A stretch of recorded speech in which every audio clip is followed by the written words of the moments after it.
नमस्कार. स्वाभिमानी TV news चॅनलच्या बातमीपत्रात आपलं स्वागत. अवकाळी पावसामुळे धुळे मध्यवर्ती बस स्थानकाच्या आवारात साचले पावसाचे पाणी.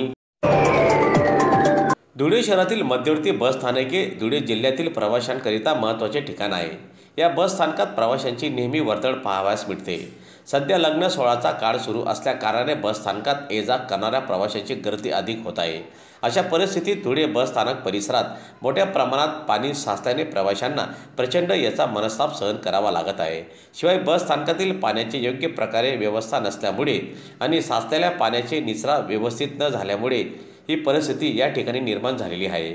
या गंभीर परिस्थितीची दखल घेत साचलेल्या पाण्याची योग्य व्यवस्था करण्यात यावी अशी मागणी धुळे शहर भारतीय कम्युनिस्ट पक्षाचे सेक्रेटरी कॉम्रेड पोपटराव चौधरी यांनी केलेली असून अन्यथा भविष्यात या संदर्भात तीव्र स्वरूपाचं आंदोलन करण्यात येईल असा इशारा देखील कॉम्रेड पोपटराव चौधरी यांनी दिलेला आहे. धुळे बस स्थानकाच्या वाहनतळाबाबत गेले अनेक वर्ष विविध राजकीय पक्ष, विविध संघटना, त्याचबरोबर प्रवासी संघटना यांनी पाठपुरावा करून या धुळे बस स्थानकाच्या काँक्रिटीकरणासाठी शासनाने 4 कोटीचा निधी दिला. परंतु तो निधी देऊन त्यामध्ये फक्त अर्ध्या बस स्थानकाच्या वाहनतळाचं काम झालेलं आहे. उर्वरित अर्ध वाहनतळाचं काम अजून बाकी आहे. आणि जे काम झालं त्या कामाची उंची आणि पूर्वीच्या वाहनतळाची उंची याच्यामध्ये 1 ते 1.5 फुटाचं अंतर आहे.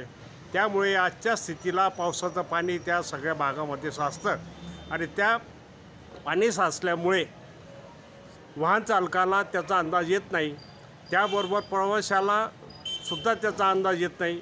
आणि म्हणून त्या खड्ड्यामुळे, त्यामधल्या गॅपमुळे वयोवृद्ध प्रवाशांना पाठीचा, मणक्याचे आजार होऊ शकतात.